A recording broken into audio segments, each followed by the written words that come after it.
What's up, y'all? This is Morgan Jones. It's been quite a whirlwind for Joe Rogan the last few weeks. This weekend in particular revealed quite a bit, and he gave us an apology, non-apology, regarding his use of the N-word and his casual racism, flatly, to Black people. And what's troubling about the responses to Joe's non-apology is that non-qualified folks are giving him space as if he just made mistakes and he should just get the grace to learn from them. But he made repeated offenses over a very long career and tells on himself by saying he took certain episodes down years ago, hasn't said the word in years. But he was also today years old when he realized that it's not his word to use. This is real tip of the iceberg shit to me. This is the casual racism for entertainment he claimed he doesn't do on display. And that space made by white people who do not understand or feel the repercussions of this casual racism daily is where America as a whole sits. A whole lot of performative talk and even more inaction on learning and changing. Absolutely anyone can practice anti-Blackness, including the folks white people feel comfortable enough to ask things like, well, what am I supposed to do if all my favorite songs have that word in it? I needed to talk through this non-apology because it's being regarded as an ample, genuine one, as Joe taking ownership for his racism. And not only is that full-blown bullshit, but the one who's been doing racist shit to an audience who doesn't want that to be racist shit doesn't get to tell you that the racism that they've been lapping up for years and years wasn't racist shit. Simply put, white people are not qualified to tell you what is and isn't racism or define anti-Blackness. And I really wish in moments like these, y'all knew how to throw up your hands like Drewski and be like, y'all got it, big dog, because this ain't the place for your opinions. And now, views with my fiance.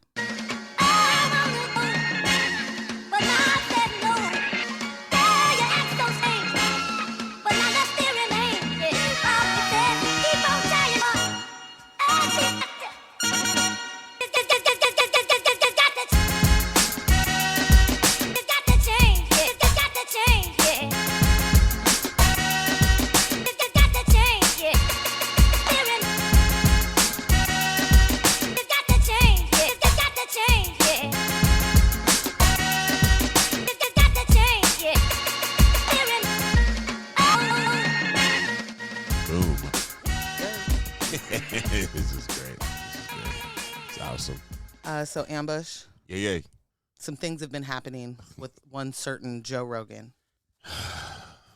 King of podcasts, they call him. They do. Mhm. I mean, and I think audience-wise and money-wise, for good reason. Okay. Yeah, I'd agree. But this has been a weekend for that guy. There was the delete Spotify Yes. situation for spreading disinformation, Mhm. which I don't know if you really paid attention to that apology that he did for that, but it was very much, hey, I'm having conversations, guys. Yeah. And I definitely don't want to spread disinformation, so like I'm not.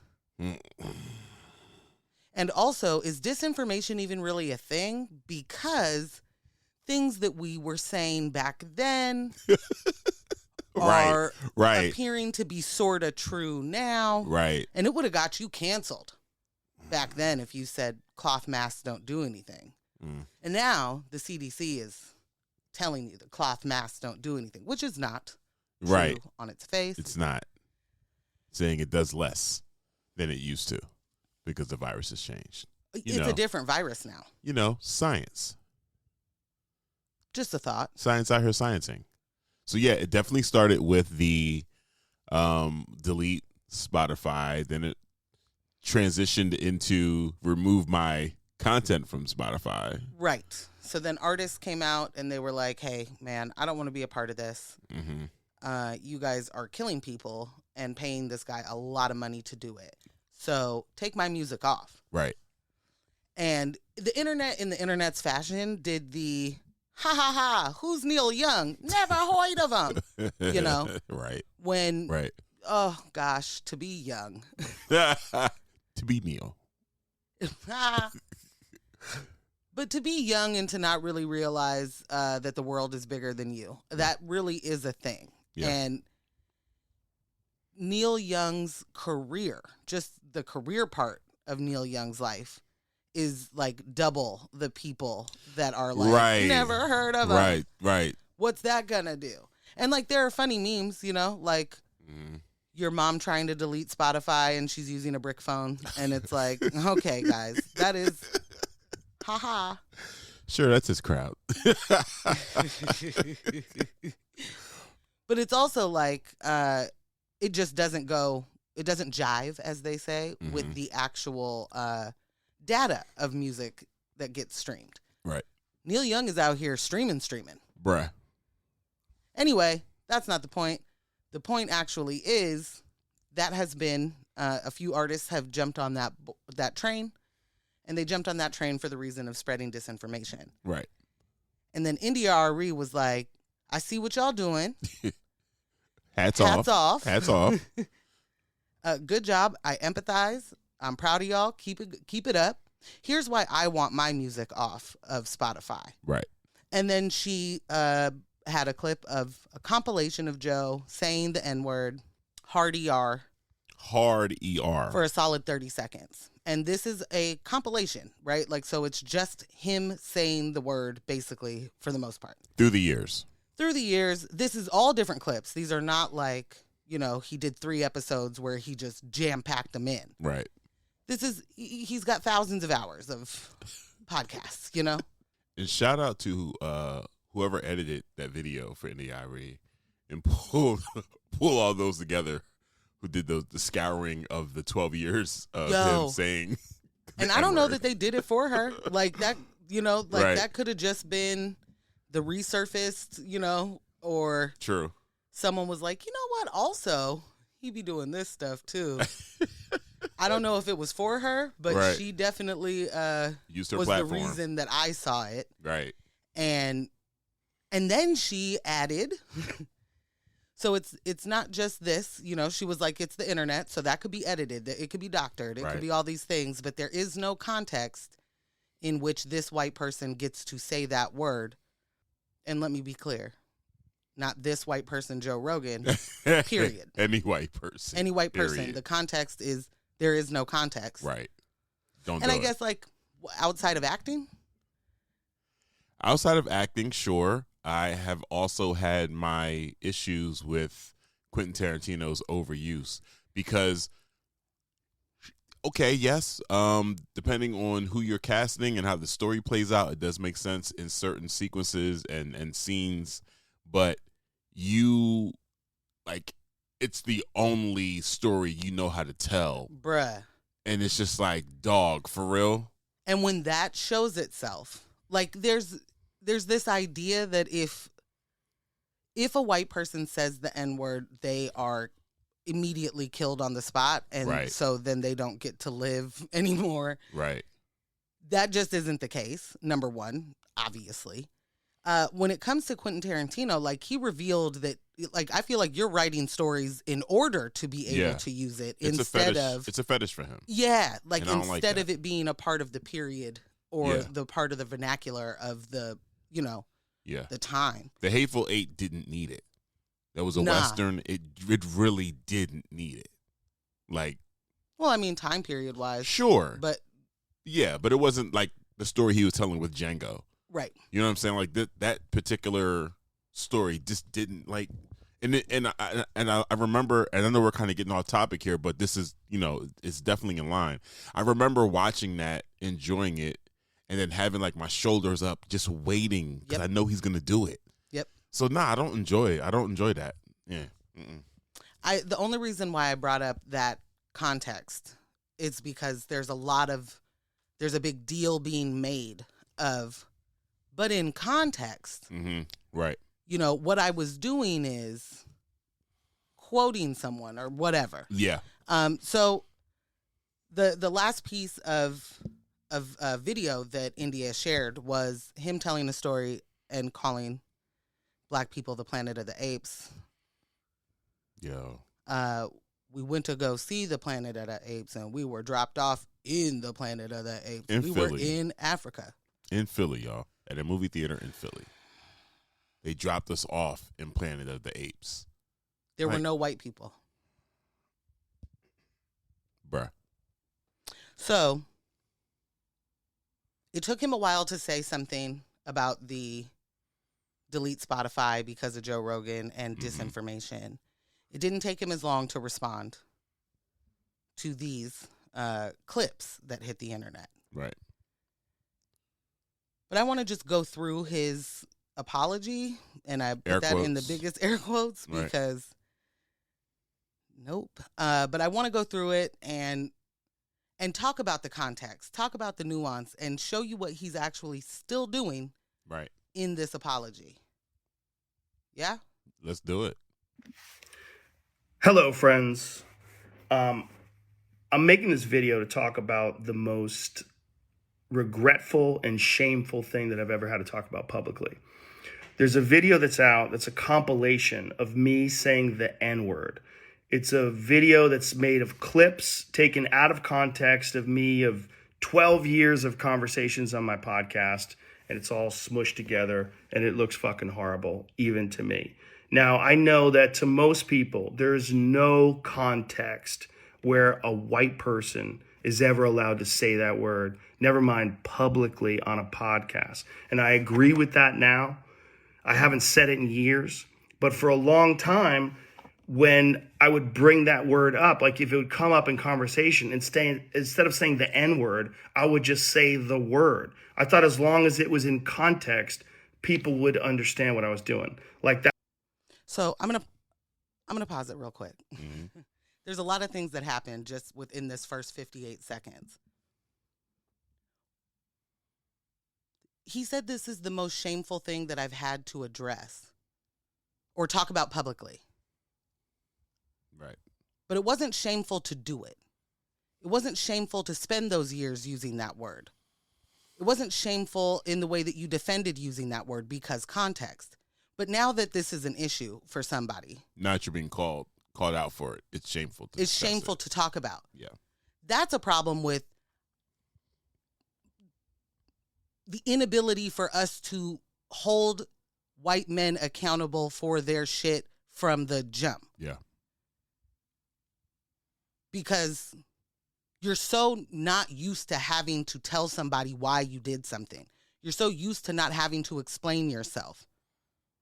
This is shameful now. Right. But no shame for the shit that you were doing while you were doing it. And okay, fine, people grow. Maybe you figured out later. No shame in where was this? But I'll save that. He just could have addressed this. You could have done it without being caught. Right. Because you know you said it. You know you said it because you know you deleted those episodes. Right. You know that this was a problem because you took them out of your own resume. Right. And now it's shameful. Now it's shameful. That context was part of the clip we were talking about Red Fox. How Red Fox said that word on television in the 1970s and how times have changed so much since then. Or about how Richard Pryor used it as one of the titles of one of his albums. Or I was quoting a Lenny Bruce bit. Or I was quoting a Paul Mooney bit. Amazing how your context is quoting black people. Mm-hmm. With the exception of Lenny Bruce. Right. Your context is the fascination and awe with the word that black people use and the way that they use it. And your own context is you quoting black people. Right. Somehow that in your mind makes it okay for you to say it because that black person did it. Here we go again. So I should get to. Well, let him get to that because he clearly does, wave that flag. I was talking about how Quentin Tarantino used it repeatedly in Pulp Fiction. Or I was talking about how a Netflix executive, ironically, used it because he was trying to compare it to another offensive word, and he said it out loud, and they fired him. Not calling anybody or just saying the word out loud. I was also talking about how there's not another word like it in the entire English language. I'm going to stop really quick because I will forget my point. I hope you hear in his voice how ridiculous he thinks this is that he has to do it. Mm-hmm. Like, ironically, This person got fired for just using the word, not even Wasn't calling it. someone that Right. word. Right. Like, you can hear the disdain and the confusion in this explanation. And I feel like you should understand when someone is giving you not understand, but we should be able to spot. Like, we got to work on being able to spot when someone is just taking a moment where they're saying, I'm going to apologize to you, to explain why they did it and why it should be okay. Right. Because that's what he's doing. This is under duress. Fam. Hostage video like a mug. Yeah. Because it's a word where only one group of people is allowed to use it, and they can use it in so many different ways. Like, if a white person says that, That's what I was it. looking for. That's my icing right there. That was the really defining moment where only one group of people gets to use it. Like, only one's allowed. It's a privilege for us to use the word that We've unbalanced those scales. right that has brought us so much pain historically. We get to use it. Y'all got to use it for centuries. Like, y'all created it and Right. weaponized it, and now you want to be able to casually throw it about? and now you want it back. Oh, we took your toy away and now you want it back. We get to use it. Are you out of your mind, bro? Like, he doesn't even understand how he is self-reporting here. He does not get it. Not a clue. No. Not a clue, because the anti-blackness is just rampant all the way through. Only one group gets to use it. So, unfair. Right. And two, like, I want to be able to use this. Like, it should be mine. Why should it be yours? Other than the fact that you're a white man. Why should it be yours? Right. Why do you want it? And that's the thing that gets me. Why do you want Why it? do you want it? He's going to tell us how unracist he is. I am certain of that. Right. Why do you want it then? that word, it's racist and toxic, but a black person can use it and it could be a punchline. It could be a term of endearment. It could be lyrics to a rap song. It could be a positive affirmation. It's a very unusual word, but it's not Pause right there. It's very unfair.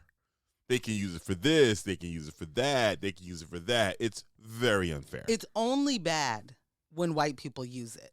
But if black people use it, it's the greatest word in their vocabulary. And that's unfair. Because I want to be able to use it as a punchline. Right. I want to be able to use it as a positive affirmation. They can use it in rap songs. We can use it however the fuck we want, Joe. Like, it's just, fall back, B. And shout out to all of the black people that have white people in their lives that use the N-word and don't correct them, because this is what we're dealing with. Man. This is Joe hanging out with Dave Chappelle. This is Joe hanging out with Jerry Seinfeld. That's that ilk right there. Where it's comedy. It's in the joke. It's all good. No, I got the context. Yeah. Maybe you're offended because you missed the joke. Sometimes comedy just goes over your head. Yeah, it's meant to, stir things up. You're supposed to feel things. Okay. It's a very unusual word, but it's not my word to use. I'm well aware of that now, but... Well aware of it now as in 2022, as in after this? And the reason I asked that question is, at some point you were well aware enough to know that you didn't want people to stumble upon you saying it on your podcast, so you took those podcasts down. So maybe you were you knew well enough years ago. In the context in which you were using it years ago, you are identifying that it is a racist word. Yes. And then keep it pushing. You don't get to not be racist while doing racist things. That's just not how it works. He is treating the quoting portion as if he's doing anti-racist work or something. Right, you know what I mean? right. And that he's like he was reading some news that happened where the guy was like, and I'm going to kill the niggers. That's how he's treating his context. I was quoting. Listen to what he was quoting, though. You think we didn't know what the N-word was? You think you needed to say it? You think we couldn't have figured that out? I needed to just say it for the context. I needed to say it because that's the word that was said. It's not my word to use. I know that now. It's childish. It's childish. Who is this for? You're in the corner of the room, and your parents are over there watching TV, and you're cussing, and you're whispering, and you're saying cusses. It's childish. It's so childish. And I want people to understand, Ambush, that I absolutely am a person that believes in redemption and a person that believes that you grow and that people get better. People learn from situations. I don't think that every person does, but I think that that is part of life and it is possible. And what would have been a redemptive moment would be the moment he actually understood that word wasn't his anymore, which I do not in any way believe him. No. One, I don't. But two, that's when you tell us on your own unprompted. Right. Look what I learned today. Right. Because isn't that what this is all about at the Joe Rogan Experience, is learning new things and having these great discussions that make you ponder and make you a better person? The moment that you figured that the fuck out was when you were supposed to go to your massive fucking audience and say, yo. While we're here, while I have you guys, I used to do some racist shit. Remember just not that long ago when I was telling you that the context, it's in context, so it's fine, or all those anti-black jokes are hella funny because they're not racist, they're just jokes. Remember that? I was wrong. And let's be clear, we're not expecting everyone to remember every single time they've done a thing, right? I remember being homophobic. I remember saying homophobic things and committing those types of offenses, period. Yes, period. I remember being less developed now than I am now and having some very sexist beliefs. I don't need to be able to recount every moment that I did that to be able to say I used to be a misogynist, I used to be homophobic, period, addressed. So now anytime anyone brings up anything from my past, that was me. That was all me, bro. Then, and look how far I've come. Yeah, that was definitely me. And it's not like, well, because of who I am today, that's not what I meant then. No. Yo. That was me. That's what I meant then. That's Such who I was. A solid point. Like, there's this idea that nobody expects you to be perfect. And Joe does a good job of being like, if you magnify somebody's worst things all the time, then they're going to look like a piece of shit. There are too many things to magnify for Joe Rogan and too little redemption arcs for us to talk about for you to not be the piece of shit that you have shown us you are. Right. We can see the growth. You don't have to tell us about it. And by that, I don't mean Joe needs to tell everybody what he's learned. Yeah. Because his platform is telling everybody what he's learned. But you, as the everyday person who has figured out some of the toxic shit you were doing before that was normal to you in the moment was actually toxic. That doesn't necessarily make you a bad person. That what you do with that information and how you handle that information, right, and how you move forward accordingly, that's where we decide, right? Right. Like, a lot of this stuff is baked into the cake in the way that we are the culture of what we live in. And so anti-blackness is the air we breathe. Facts. Homophobia is the air we breathe. Transphobia is the air we breathe. We have to get the filter. Right. And your filter can't be somebody who doesn't understand any of those things, like Joe Rogan, who doesn't understand them. He doesn't understand that the air he's breathing is legitimate, toxic, cancerous air that kills people. He doesn't understand that. Because he's still focused on a word. Like, he doesn't understand that it's the word that he said. Like, to him, this is about the word that he said, not why he was saying it, not why he was comfortable, not why it was like, in that compilation, he don't struggle at all saying that word. He don't hesitate. It rolls. It rolls. Why was he so comfortable doing that? It's the air he breathes. Being anti-black for a white person is normal. It's easy. Default. That's the base. Default. That's the base. That's the society. That's the base level. You have to be better. Yeah. You have to do something. It won't just be bestowed upon you. Right. And obviously, having black friends don't mean fuck all when those black friends, when you're in a weird power dynamic, or if those black friends choose to look past things like that. Yeah, I know what's in his heart. When they start talking about, I know him. He's not a racist. Yeah, y'all don't know. I've hung out with Joe. Y'all don't know Joe. For years, I used it in that manner. I never used it to be racist because I'm not racist. But whenever you're in a situation where you have to say, I'm not racist, you fucked up. And I clearly have fucked up. And that's my intention to express myself in this video, to say, there's nothing I can do to take that back. I wish I could. Obviously, that's not possible. I do hope that, if anything, that this can be a teachable moment. Because I never thought it would ever be taken out of context and put in a video like that. And now that it is, holy shit, it looks bad.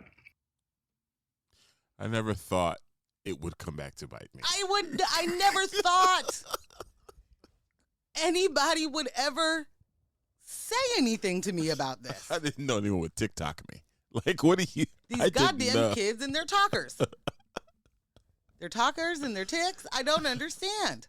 How'd they get me? And it's part of also me doing this podcast for thousands of hours, thousands of episodes, over 12 years. I said a lot of fucking stupid shit, which is fine when you're talking about most things, but not when you're talking about race. And there's another clip that I have to address. Before we get into that. That's the juicy one. Yeah, before we get into that clip. I can't get over, and I'm never, ever gonna get over, white people who say, I'm not racist. The thing I did wasn't racist. And when someone says to them, oh, let me tell you how it was racist. No. I know what's in my heart. You don't. And I'm not racist. Why do we have to twist the words of the English language to get you to understand that what you're doing is rooted in white supremacy and anti-blackness? Equals racist. Right. And the way that they have weaponized that word to themselves, it's the fucking boogeyman. I'm not racist. I'm not a racist. I'm not a racist. You do racist shit every fucking day. Right. You say anti-black things all the time on that show. All the time. You sat there with Candace Owens, a black woman, and y'all just did White Supremacy 101 for 3 hours. Anti-blackness 101. And you use that, Joe. You use the black people that are anti-black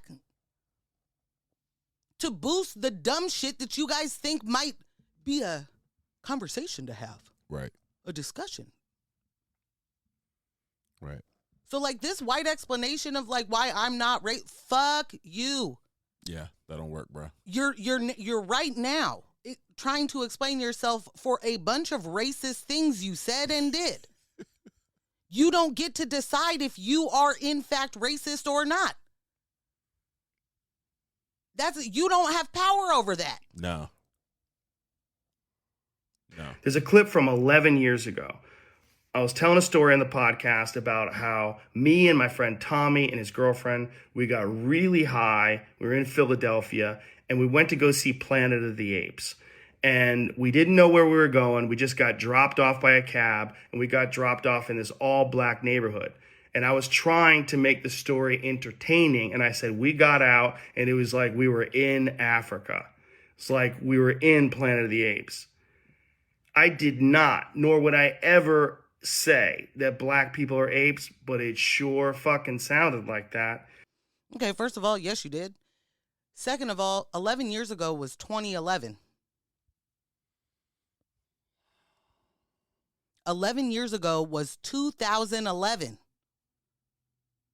You mean to tell me that you being super high and going to the movies is a story that A, even needs to fucking be told? But 2, needs to be entertaining. So I gotta say, there ain't no white people there. This shit must be Africa. Here's the thing, though. You got dropped off somewhere in Philly where there's a bunch of black people, and you said you feel like you got dropped off in Africa. Pause right there. I might have laughed. You know what I'm saying? Like, I might have laughed. Where they drop Bull off at? Where is he in West? Like, where? Felt like they dropped me off. There was a lot of black people there. I felt like I was in Africa. Cool. Felt like I was in Planet of the Apes. Boom. But I would never call black people apes. Sir. What are you talking about? Felt like I was in Africa. Felt like we were dropped off in the Planet of the Apes. There's no way. There's nothing you can say that creates an excuse for that or any other type of explanation other than black people are apes. None. Own it. Just own it. You started off by saying it was 11 years ago. Okay, so 11 years ago you were casually racist. Just own it. Hella. Raced cash like a fashion. Like, you know, you just were. Casual racism isn't like racism light either. Right. Do understand that that's not like, oh, but it was just a little bit casual. and what is this fascination with wanting to show growth in every area except racism? Oh, talk to him. Like, no, I've always been this great guy. Evidence is showing us the contrary. And you could obviously say, hey, I've grown a lot since then. But instead, you want to say, no. That was never a racist. I was never a racist. That was never my bag. Right. I've grown all throughout the years. I've learned so much. You know, I'm now a medical expert. I've learned so much over the years. I'm an immunologist and, you know, like so much. But a racist? I've never had to learn that lesson. One tick too far, friends. I've never had to not be racist because I've never been racist. That's one journey I've never had to go on. You're tripping hard. Tripping balls. As they say. As they say. And I immediately afterwards said, that's a racist thing to say. Planet of the Apes wasn't even in Africa. I was just saying, there's a lot of black people Pause there. That. But Pause that. You dunce. I immediately said that was a racist thing to say. So I guess you were a non-racist person doing racist shit. Whatever, Joe. Well, if you acknowledge it, then it's not. Then it cancels it out. Oh, that was racist. Planet of the Apes wasn't even in Africa. What does that mean? Like, he processed the anti-blackness in the moment and didn't know that that's what it was. Like, oh, wait a minute. I just called these people apes. That's not even in Africa. What am I doing? Planet of the Apes wasn't in the country of, like, what are you talking? Are you saying it wasn't filmed there? Are you saying the scenes? Like, what does that even mean, dog? Like, just stop. Just stop.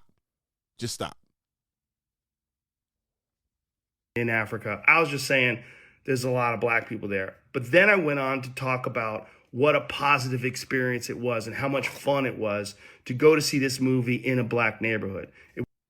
Why? Here's the thing. We don't want the rest of that. Because now you're going to talk about how he was loud in the theater? Like, what do you like? You gonna come with some more with some? Oh no, I just had so much fun with those black people. Like nothing bad happened to me. They're so naturally entertaining. They're so naturally entertaining. It was just great. Just being around them is entertaining. Blacks. I needed to make the story interesting. He just cut a commercial for being around black people. Blacks. They're so entertaining. What is wrong with you? This apology, Joe, is the worst thing. This goes on the resume of the racist shit. You know what? Exactly. Like I think, bruh. I'm telling you right now, though. No, I'll wait. Well, let's get through this. Yeah. There's about a minute and some change left. It wasn't a racist story, but it sounded terrible. Oh, no, I'm going to bring that back because I don't know what you mean. It was, and how much fun it was to go to see this movie in a black neighborhood. It wasn't a racist story, but it sounded terrible. And like I said, you can have clunky stories about anything, but not about race. Ain't he doing a clunky story right the fuck now? Bruh. What do you mean this wasn't a racist story? Because you were like, black people are cool at the end of it? Right. Because the journey you took was these apes are friendly? They weren't even loud in the theater or nothing. We just watched the show together. It was great. Right. I had apes on screen and the apes around me. It wasn't a racist story. How do you start from the beginning of the story acknowledging the racism that you just did, and then at the end of it be like, it wasn't a racist story, it just sounded bad? Boy, did it sound bad. Boy, do I recognize how bad that sounded. Right. But let me tell you why it wasn't bad, because I say it wasn't racist, because the black people that were there from Africa were cool. Also, self-report on you ain't never fucking been anywhere. And I know that Joe Rogan has. Yeah. But what I mean by that is Philadelphia is a black city. Yeah. It's a very diverse city. But there are a lot of black people in Philly. But can you think of the black neighborhood that he went to at the theater? Right. You know what I mean? Like, Joe Rogan just seen black people existing. Was like, whoa, there are no white people here to regulate it. Right. This seems off. Right. This must be a black neighborhood. Is it a safe neighborhood? Is it like his way of retelling that story too is pretty funny, because the clip is legit like, is it a good neighborhood? Right. He asked the cabbie, and the guy driving the cab says, yeah. No, guy could barely speak English. Right. Like you casually racist throughout the whole motherfucking story. And in this moment, in this retelling, it wasn't a racist story. The blacks were cool at the end of it. But boy, does it sound bad. Mm. And so I deleted that whole podcast, but obviously somebody made a clip out of it and taken out of context. It looks terrible, but it looks terrible even in context. It's a fucking idiotic thing to say. And it's a racist thing to say. Thank you. Don't try to recontextualize it, bro. It is an anti-black thing to say. It is a white supremacist view. It is absolutely not idiotic. Right. It has a name. Yeah. Like there is no, you don't need to find a new word for it. Unless you don't want to be held accountable for the racism you were doing. Right. It's not idiotic to do it. Oh, that was just so stupid of me. That was racist of you. And that's what ownership sounds like. Yeah. That was a racist story that I told. It was a funny joke to me, and it was racist. And it's not funny to me now because I understand that it was racist. That falls in line with, wow, that was pretty sexist and misogynistic. Well, boys will be boys. That's exactly it. No, it's not boys being boys. That's you being a sexist. It's you being misogynistic. It's being the fucking air you breathe and you not deciding to get cleaner air. Yeah. I was just trying to be entertaining. I certainly wasn't trying to be racist. And I certainly would never want to offend someone for entertainment with something as stupid as racism. Except for that's exactly what you did. And it's exactly what you just explained to us. Like, listen to the words that you use. I wanted to make this story more entertaining. I would never do something for as stupid as racism for entertainment. For entertainment. Like there isn't an actual way in my brain for that to have not come out of, as he's churning up the entertainment faction of that story. Right. Let me dip in a little bit of the racism. Like, there's no fucking way he didn't know that was racist in the moment, when he told it, when he thought it, when he first said it to the friends. Like, there's no point that he was like, oh, shit, if a black person heard with it, would they be mad about that? Also, what does it say about your friend group? I know this was on your podcast, but what does it say about your friend group where if you want to make things funnier, you dip in racism? Fam. And that's where you get your laughs. And to your point, his podcast is about him and his friends. Right. His podcast is him and his friends shooting the shit. And back then, when he told this story, that's exactly what it was. It was him and fellow comedians just stopping by and having 3-hour chats. And right. Like, somebody made a point to point out in that clip of him telling the Planet of the Apes joke that Joey Diaz didn't laugh. Mm-hmm. And that the other dude was like, ha, ha, ha, Joey Diaz has done a lot of anti-black shit too. Not laughing isn't enough. Not laughing isn't enough. Did you pull him to the side? Is he the reason that you pulled this that podcast episode down? Right. You're not getting credit for not laughing. Mm-hmm. This isn't an attack on Joey Diaz. The point is, when you are someone trying to grapple with these ideas and like who's the good guy and bad guy, like, stop framing it that way, number one, and look at these people's actions. In that clip, Joey Diaz has the best reaction of what we are shown. Right. Right. But that's not enough. Like, you sitting quietly at the Thanksgiving table while the rest of your family goes to town on the immigrants and the N-words and while they're doing that, and you sit there and you don't laugh and you don't say anything. Are you helping or hurting? And I'll say this though. I'll push back a little bit, because for some people, being in those moments may be traumatizing.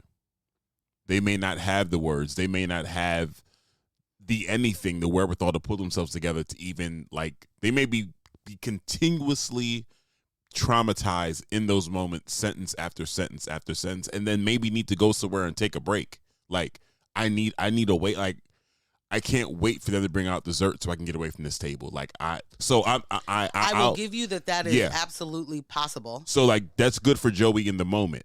Afterwards, though, right, that's where I'm at. In the moment, I'm sure you weren't expecting to be hit with all of that, but after the fact, what happened?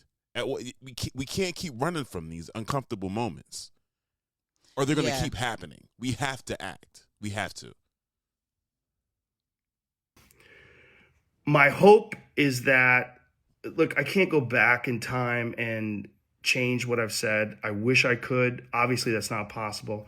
I want to be clear. That's the second time he said exactly those words in exactly that sequence. If y'all don't think that he is putting his dollars down with Elon to try to figure out how they could build a time machine, you're wrong. If you don't think he's trying to find a way to alter the sacred timeline, you're wrong. Definitely asking Dr. Strange, like, is there any way you could make it so no one remembers that I said the N-word? This, again, the scores of self-reporting. I wish I could go back in time and erase it. Not, I wish I could go back in time and talk to myself and be a better person. No better. I wish I knew better back then. Right. I wish I could go back and erase it, then we wouldn't even be talking about it. Wouldn't be here. Wish I could. Obviously, that's not possible. But I do hope that this can be a teachable moment for anybody that doesn't realize how offensive that word can be coming out of a white person's mouth, in context or out of context. You know what would be a great way for people to have that teachable moment, to know that in no certain context, no uncertain terms, that white people shouldn't use that word? Give it to me. If they accurately taught American history. in school. Listen, I'm here to talk about Joe Rogan. I know that you see RT in me to death. Listen. These are the same. You know how many people have gone on Joe Rogan's show and said CRT would be damaging to our children? Right. And he's I don't know. How old is Joe Rogan? We're going to find out real quick. Right. But no, it makes perfect sense. Perfect sense. If we were able to accurately recount our history so everyone was clear, yeah. If we stopped teaching straight up anti-blackness, if we stopped doing that in the air that we breathe, in every system that is involved in this country, if we stopped doing that. Right. 54. So this is a 54-year-old man having the teachable moment in 2022 that using the word nigger is not his. That it's offensive, no matter the context. He's a 54-year-old man in 2022. You're right. 11 years ago, he was like, oh shit, that was racist. But today, he knows now. He knows now that word. My sincere and humble apologies. I wish there was more that I could say, but all of this is just me talking from the bottom of my heart. It makes me sick watching that video, but hopefully at least some of you will accept this and understand where I'm coming from. My apologies and much love. My sincere, deepest apologies and much love. It makes you sick watching that video. Get some Tums, bro. I was actually telling you to scroll down. So the page that this is on, go back to that page real quick. The page this is on, scroll up. Hello, friends. And this is actually an article. Oh, it's not. It's okay. Maybe it's okay. I'm making this video to talk. There's actually an article. I think that's it. Yeah. Where there it is, where The Rock is accepting the apology, and he gets taken to task by someone. But then when you went to search for his age, one of the links on that page, and I'm sorry, there it is. 8 minutes ago, The Rock's like, ugh. So yeah, I Shit. didn't see that he. Okay, wow, this is breaking news. Breaking news. Developing story. So yeah, so The Rock definitely in the Joe air quotes apologized for the disinformation. Thank you, brother, and said that he would do better, be better, faster, stronger. I don't know. Like I hear y'all. What was the saying that all the white women were saying a while ago? I hear you, I see you, and I'm with you. Right. That's basically what Joe gave. I hear you, I see you, I'm with you. Somehow, I don't even know if Dwayne, I don't know if the Rock was the one to say, good job, brother, from the beginning. But basically what he said he was saying is the apology seemed contrite. It seemed like it was he nailed it. And that's what I was saying. Great job. Sounds like you learned something. The tweet's right there. The tweet, yep. The third tab. Yep. Mm-hmm. Okay, so Don Winslow says, Dear The Rock, you're a hero to many people, and using your platform to defend Joe Rogan, a guy that used and laughed about using the N-word dozens of times, is a terrible use of your power. Have you actually listened to this man's many racist statements about black people? Right. And The Rock says, Dear Don Winslow, thank you so much for this. I hear you. Okay. I hear you as well as everyone here 100%. I was not aware of his N-word use prior to my comments, but now I've become educated to his complete narrative. Learning moment for me. Mahalo, brother, and have a great and productive weekend. Bruh. Listen. Stop running to the rescue of racists. It does not benefit you. Also, you could just do stop running to the rescue of powerful white men. Yeah, it doesn't benefit. Guess who he don't need? The Rock coming to his defense, being like, "Yeah, brother, we don't need any devils. The devils don't need advocates. The devils never needed an advocate, right? Whether it's Bill Cosby, whether it's R. Kelly, whether it's CeeLo, the devils don't need advocates, y'all. Cut it out. It does amaze me which celebrities step out and make their voice known when really you could just not say anything. It's not like people were wondering, like, so this happens on one end of the spectrum, and then the entire internet looks and says, well, what is The Rock gonna say? Fam. What's The Rock's input? Why are you inserting yourself? Chill out. Like, chill out. One of the things that is wild to me is seeing the responses to Joe's apology. Just the comments at the very top of that Instagram page, the first one that I saw was extreme ownership. Way to go. Cool. Y'all don't know how to use your words right. Extreme ownership or. There it is. There it is.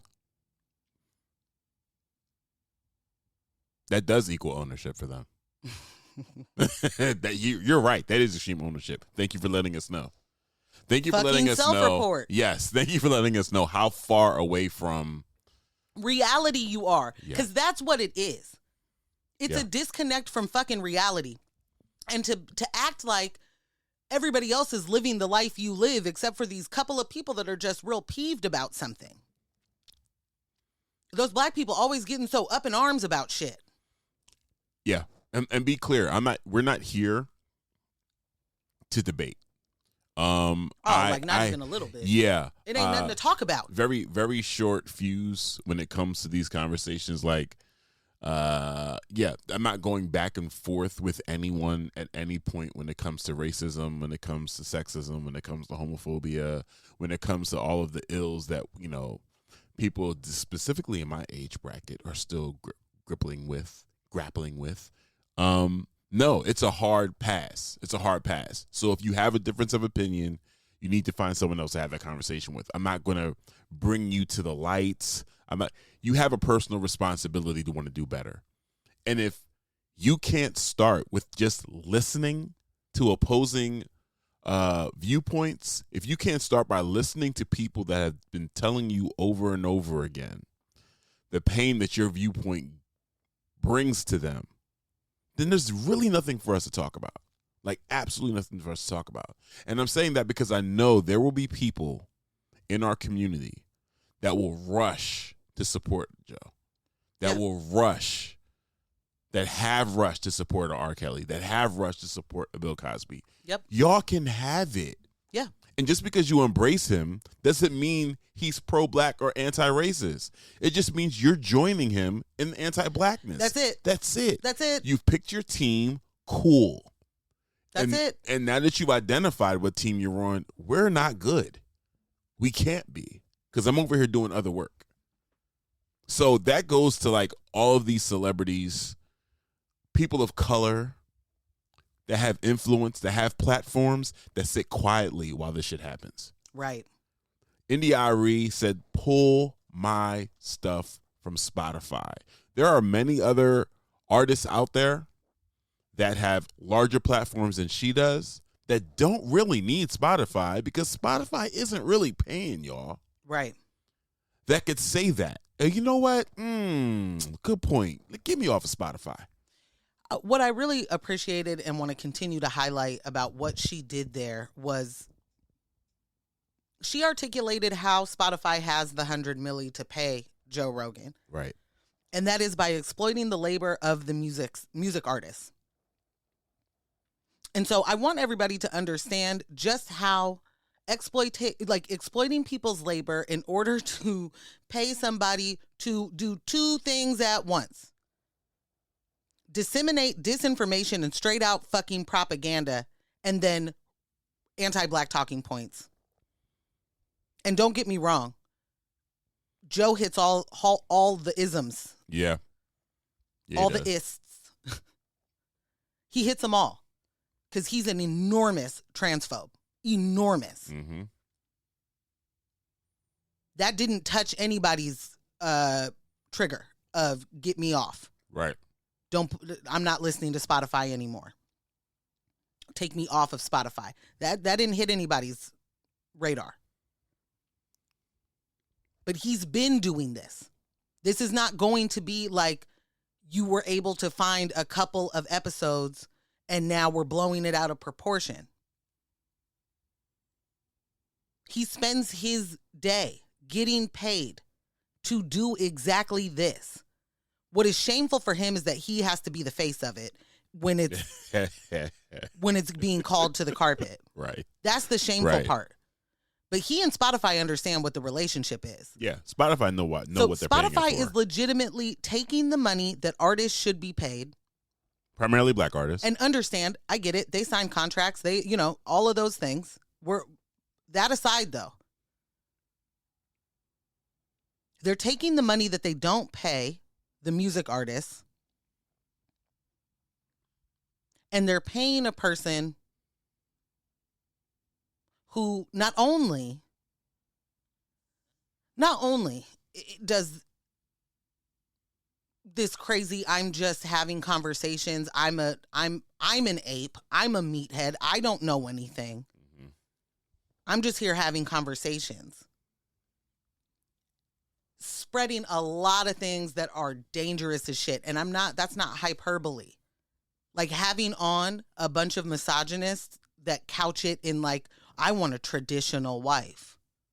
Right. That amazing how quickly that turns into the government should give you one. Right. Right. Amazing how little pushback these people get when they're on his show. Amazing how moldable his brain is. Because in some moments, I'm not racist at all. In other moments, I'm doing this shit. So, sorry, my point was, she pointed out how the exploitation of artists in order to pay this person is the immediate reason was like, oh, nah, then I just don't need it. Get me out of there. I don't want the money that I generate to go to that. And that's all, like, that we get to do that. Right. As a he content. gets to say whatever the fuck he wants. We get to respond however the fuck we want with our words, our dollars, you know what I mean? Our support. As a content creator, if it's a content creator on Spotify, you are contributing to this anti-blackness. Yeah. It's that simple. Your streams pay for this. Your streams pay for this. Doesn't matter how big, doesn't matter how small. And guess what? Joe isn't the only one. Joe's definitely not the only one. I just wanted to make this point too really quick. How he was like, I deleted that episode, Spotify pulls more than 110 episodes of the Joe Rogan's podcast. 110? 110. For review? Let me find out for you, Ambush. Spotify has taken down 113 episodes of the Joe Rogan Experience. It emerged Saturday after Rogan issued an apology for using racial slurs on his podcast, widening scrutiny of the comedian and commentator amid a boycott of the streaming platform by artists for allowing Rogan to spread COVID-19 misinformation. Wow. The total comes from a website that tracks episodes of Rogan's podcast that have been pulled from Spotify, JRE Missing. Forbes confirmed that the episodes that are not available on the streaming service, the disappearance of 70 episodes was previously reported by CNET. All except one of the episodes were recorded before the coronavirus pandemic, which is unlikely their removal was linked to Rogan's dubious claims about COVID-19. All except one of the episodes were recorded before the coronavirus pandemic. Ooh, it was Rogan's decision to remove the episodes after consulting with Spotify, Bloomberg reported. Wow. Is this a cleanup, Joseph? That's exactly what that is. Huh? Is this, let me get these down before people start combing through the rest of these? Oh. Yeah, Ambush, I guess all I have to say is miss me with the bullshit. Facts. Like, this is just completely miss me with the bullshit. Yeah. No. I don't accept the apology. I don't think it's a real apology. I don't think that he is accepting ownership of this. At all. It's true. He isn't. And back to your point, everybody streaming their music, their content, their whatever on Spotify is contributing to that as well. Yep. Not telling you what to do with your things and your stuffs, just telling you what it will add to, what it is a part of. And if that matters to you, there are things that can be done. Facts. I can say clearly right here in the moment, definitely will stop publishing to Spotify. Any podcast that I am a part of, responsible for, as running the radio station, we will leave that up to the content creators. We'll pose the question and give them the opportunity, because we run a podcast network, so we are hosting content for those creators. Right. So, it'll be their individual decision. But for anything numbers related and tied in directly to me and you, the stuff that we create, cool. Yeah, we're going to unclick that button to publish to Spotify. Yeah. We're not doing that, bro.